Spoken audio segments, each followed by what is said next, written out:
Notre histoire n'est qu'une suite d'événements incroyables. Chacun de nous peut en changer le cours. La plus infime de nos décisions peut influencer l'avenir de l'humanité. Et connaître le passé, c'est anticiper l'avenir.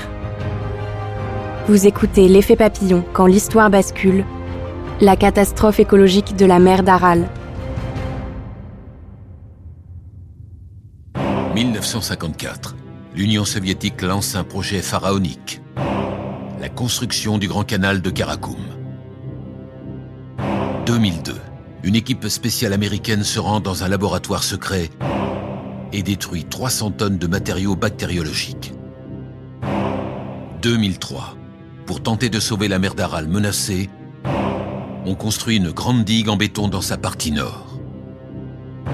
Ces trois événements sont des étapes tragiques de l'une des plus grandes catastrophes écologiques du XXe siècle. La disparition de la mer d'Aral.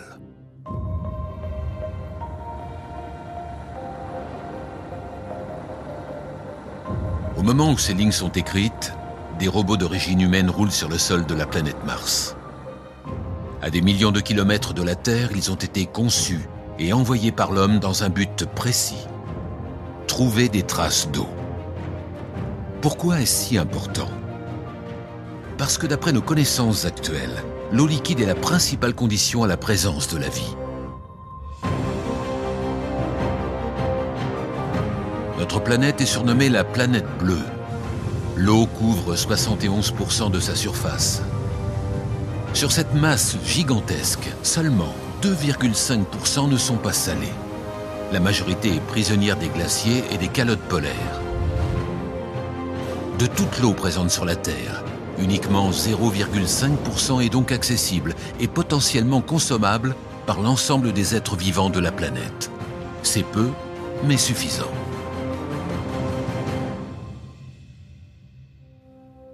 Les réserves en eau douce devraient pouvoir sans problème fournir à chacun de quoi vivre. Mais il se trouve que ces réserves sont très inégalement réparties sur la surface du globe. 9 pays se partagent 60% des réserves mondiales d'eau douce. Ces réserves, ce sont les nappes phréatiques, les lacs et les rivières. Souvent, elles s'étirent sur plusieurs pays. Le Nil, par exemple, traverse 8 États différents avant de se jeter dans la mer. La question de la propriété de l'eau est au cœur des relations internationales. Avec l'explosion de la population mondiale et le réchauffement climatique, avoir accès à l'eau douce est devenu un enjeu d'échelle planétaire. Dans les années à venir, cela pourrait devenir l'une des premières causes de tensions internationales, comme c'est actuellement le cas en Asie centrale, dans la région de la mer d'Aral. Bienvenue dans la mémoire de l'humanité. Ici, nous pouvons contrôler le temps, analyser et comparer des milliards d'événements pour réécrire l'histoire à l'infini. Tous les événements de notre histoire, aussi infimes soient-ils, y sont mémorisés et interconnectés. Il suffit d'en changer un pour bouleverser tous les autres. Par exemple, remontons il y a 10 000 ans pour assister à la naissance de la mer d'Aral. La Terre sort tout juste d'une ère glaciaire. Le réchauffement fait fondre les glaces, les pluies sont de plus en plus abondantes. L'eau ruisselle, des rivières se forment, puis des fleuves. En Asie centrale, le Sir-Daria grossit et commence à remplir une dépression, c'est-à-dire une grande plaine plus basse que les terres environnantes. Un lac d'eau douce se forme progressivement. Bientôt, les eaux de l'Amou Daria viennent elles aussi apporter leur contribution. Le lac atteint sa taille maximale 2000 ans plus tard et écoule son trop-plein dans la mer Caspienne. Mais ce lac est fragile. Très peu profond, l'évaporation y est très forte. Dans les millénaires qui suivent, il connaît des hauts et des bas et devient progressivement salé. Aujourd'hui, on l'appelle mer d'Aral, mais scientifiquement, il s'agit bien d'un lac salé. L'eau a transformé un désert aride en une véritable oasis. Reprenons.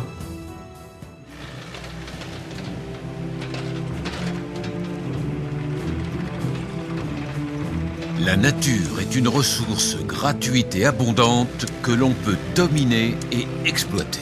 Telle est la devise des dirigeants de l'Union soviétique.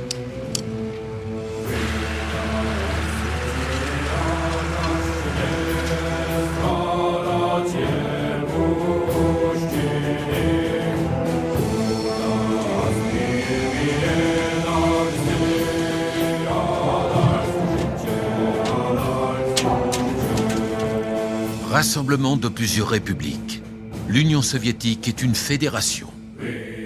Et au début des années 1950, son objectif est clair: rattraper le retard économique sur les sociétés occidentales capitalistes. Sur tous les fronts, dans toutes les régions, on produit, fabrique, extrait, exploite, récolte. Les objectifs fixés par Moscou sont toujours ambitieux, parfois inatteignable. La production est régionalisée. Telle région s'occupe de l'extraction du minerai, telle autre de la sidérurgie, une dernière de la fabrication des tracteurs. Les frontières historiques et naturelles n'existent plus que sur le papier. Les populations comme les richesses du sous-sol sont considérées comme des ressources et mise à plat sur une carte. À Moscou, on décide de grands plans d'aménagement du territoire et de rationalisation des ressources. Les facteurs humains et environnementaux y sont secondaires. Tout le monde participe à l'effort collectif. S'y opposer, c'est s'opposer à la marche en avant du régime. Les industries et les exploitations atteignent des tailles formidables à l'échelle du pays. Les moyens sont en proportion. En 1919, l'Union soviétique choisit la vallée de Fergana, en Asie centrale, pour lancer sa bataille du coton. Les cultures s'étendent bientôt sur 3 républiques soviétiques, puis 5. Cette région pourtant aride devient un immense champ de coton au détriment du blé, maintenant produit dans le sud sibérien, une autre région soviétique. Les champs sont rapidement collectivisés en grandes fermes d'État, les sovkhozes. Dans les années 1950, on construit de grands canaux pour irriguer des champs immenses. On utilise des tonnes d'engrais et de pesticides. Il faut produire, et produire toujours plus, peu importe le prix. En 70 ans de domination soviétique, l'Asie centrale passe d'une production de quelques centaines de milliers de tonnes à 9 millions de tonnes de coton. Une augmentation de 1200%. Pour atteindre ce chiffre incroyable, il a fallu irriguer un désert. Des millions de mètres cubes d'eau ont été prélevés sur le Syrdarya et l'Amou Darya, les 2 fleuves qui alimentent depuis toujours la mer d'Aral. Cette décision, prise en toute connaissance de cause par les dirigeants soviétiques, a signé l'arrêt de mort de la mer d'Aral.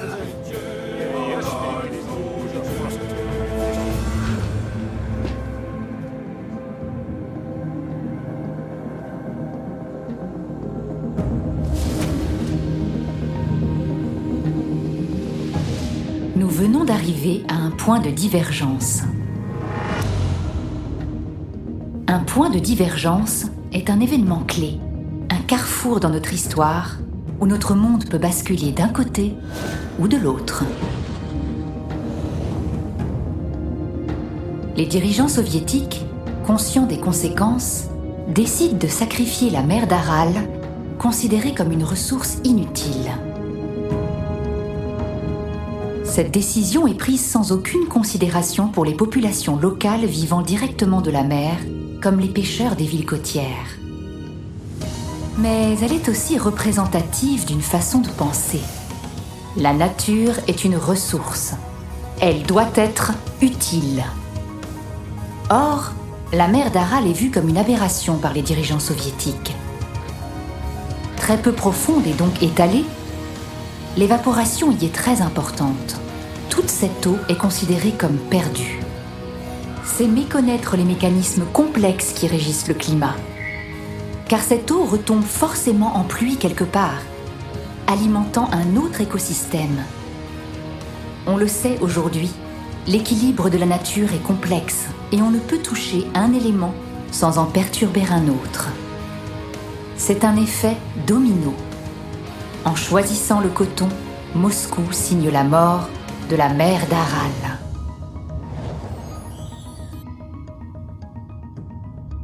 Au début des années 1940, la mer d'Aral a une superficie moyenne de 67 000 km², ce qui en fait le 4e plus grand lac du monde. Les bateaux de pêcheurs vont et viennent. Le poisson est abondant. Progressivement, on intensifie la culture du coton. Comme toutes les autres plantes, le coton a besoin de soleil et d'eau. Si le soleil est abondant en Asie centrale, l'eau doit être amenée par irrigation. Mais une irrigation intensive provoque une salinisation des sols qui deviennent stériles. Plus on irrigue, plus les sols s'appauvrissent, plus il faut en trouver d'autres. C'est une course en avant. On construit alors des canaux d'irrigation plus grands, qui détournent plus d'eau. En 1954, on lance la construction du canal de Karakoum. Long de 1375 km, il reste aujourd'hui l'un des plus grands canaux d'irrigation du monde. Prélevant annuellement 11 km³ d'eau de l'Amou Daria, il les transporte à travers le désert du Karakoum jusqu'à la mer Caspienne. Tout au long du parcours, il irrigue d'immenses champs de coton. De construction rudimentaire, il laisse échapper au moins 30% de son eau qui se perd dans le désert. Sur les 2 fleuves, on détourne les eaux. On creuse des canaux, on construit des barrages, des retenues. À leur arrivée sur la mer d'Aral, leur débit a considérablement diminué. De 1960 à 1970, le niveau de la mer diminue en moyenne de 20 cm par an. Dans la décennie suivante, la moyenne passe à 50 cm. Les puits commencent à se tarir, les bateaux à s'échouer. En 1975, les sols de plus en plus stériles imposent une utilisation toujours plus importante d'engrais et de pesticides. Le bord d'Aralsk, privé d'eau, est fermé. En 1980, la construction du plus haut barrage du monde est achevée sur le cours de l'Amou Daria.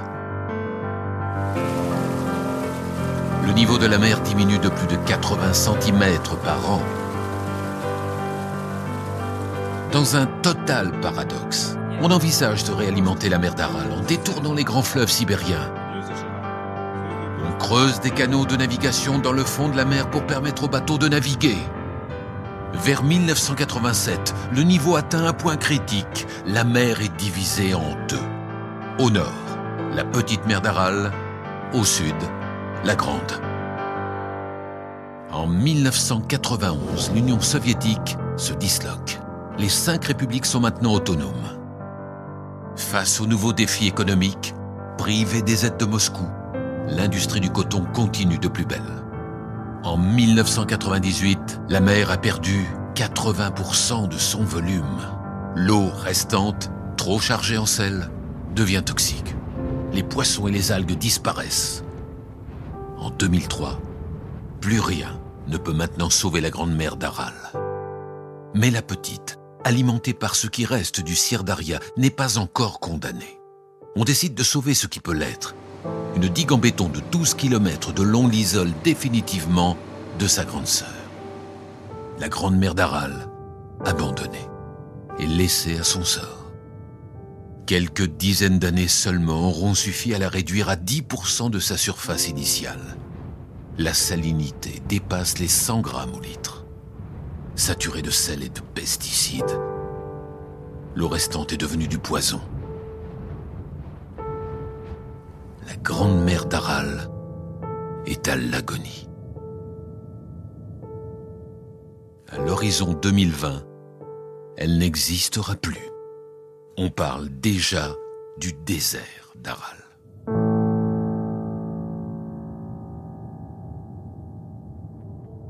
Petit à petit, goutte après goutte, une mer a été asséchée. Pourtant, une mer est immense. La quantité d'eau est incroyable. Les ressources en poissons semblent inépuisables. Et le problème est justement là. car ce n'est pas le cas. Tout a une fin. Effectivement, prendre un seau d'eau dans la mer ou tuer une baleine ne fait pas basculer l'équilibre. Mais c'est la répétition de ce geste pendant des dizaines d'années, des milliers de fois par des millions d'individus, qui pose problème.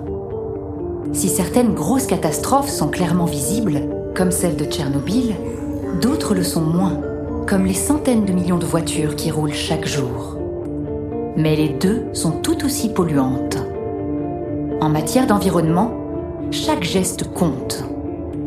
Revenons dans le temps.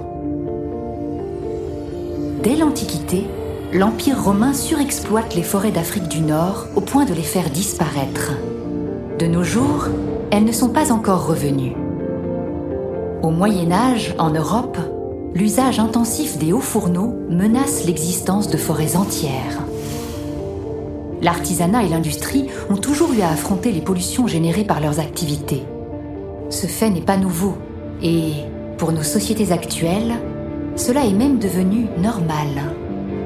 Mais ces pollutions ont évolué avec le temps. Elles sont devenues plus massives, plus irréversibles. L'Union soviétique était une machine puissante mais destructrice. Elle gérait tout et veillait à la bonne répartition des tâches et des ressources. Lorsqu'elle se disloque au début des années 90, après 70 années de tutelle, elle laisse les républiques satellites seules face à leurs problèmes. Loin de s'arranger, la situation va empirer. Des régions entières avaient été spécialisées dans des domaines précis, les rendant dépendantes les unes des autres pour leurs besoins vitaux. En Asie centrale, les 5 républiques du coton se sont rapidement repliées sur elles-mêmes, chacune voyant son propre intérêt, sa propre survie.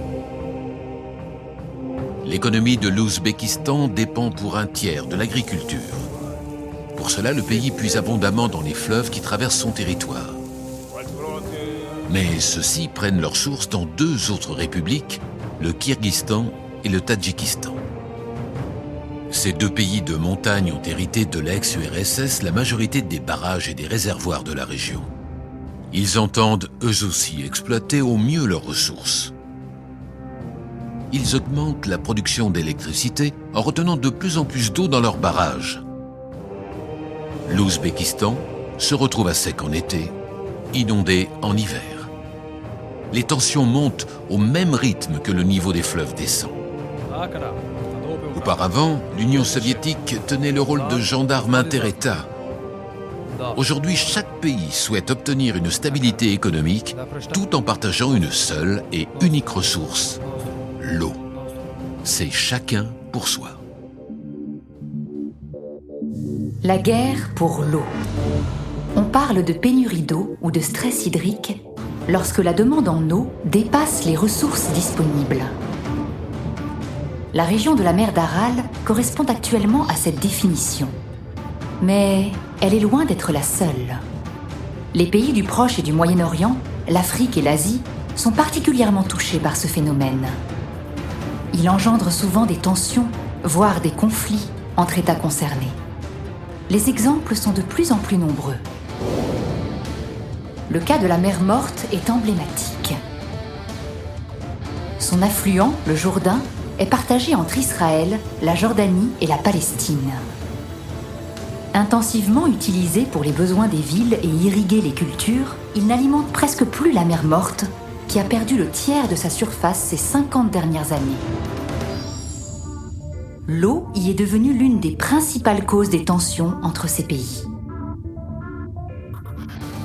De l'autre côté du monde, sur la côte ouest des États-Unis, le Nevada est lui aussi au bord du gouffre.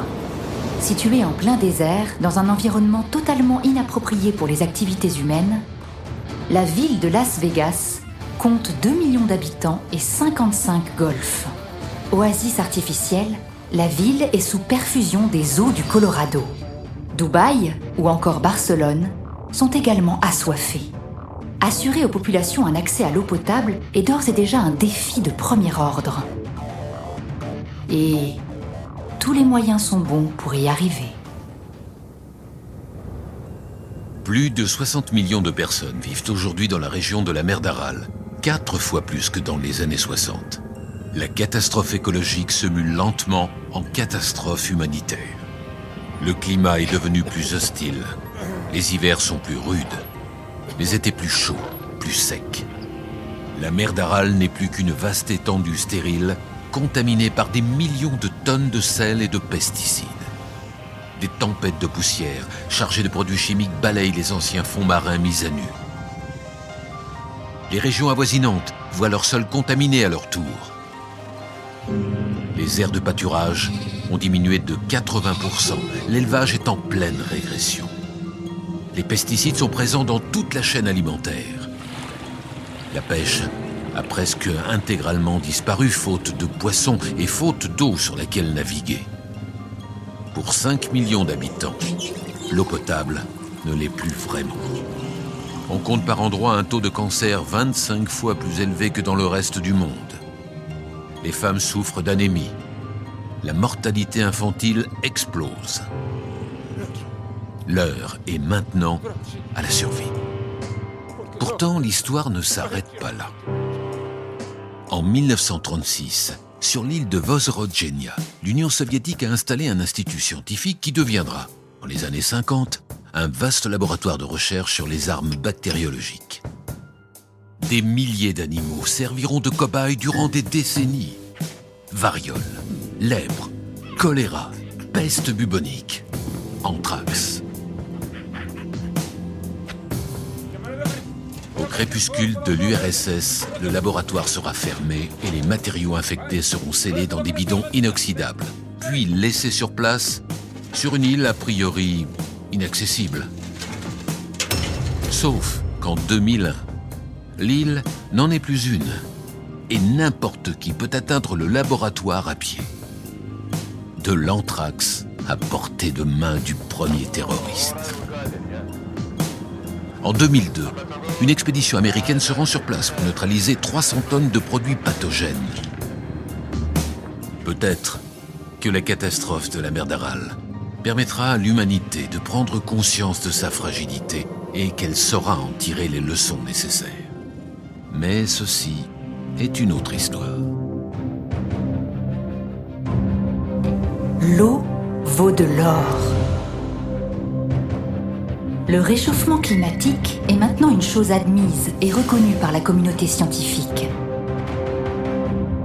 Pour toutes les régions déjà en stress hydrique, les choses ne peuvent donc en aucun cas s'améliorer d'elles-mêmes. On peut vivre sans pétrole, sans gaz, sans or, mais l'eau représente le minimum vital. Pour beaucoup de pays, l'eau va bientôt devenir plus précieuse que le pétrole. Ces pays n'auront que 2 options: s'adapter ou s'accaparer plus d'eau par la force. S'adapter prend du temps.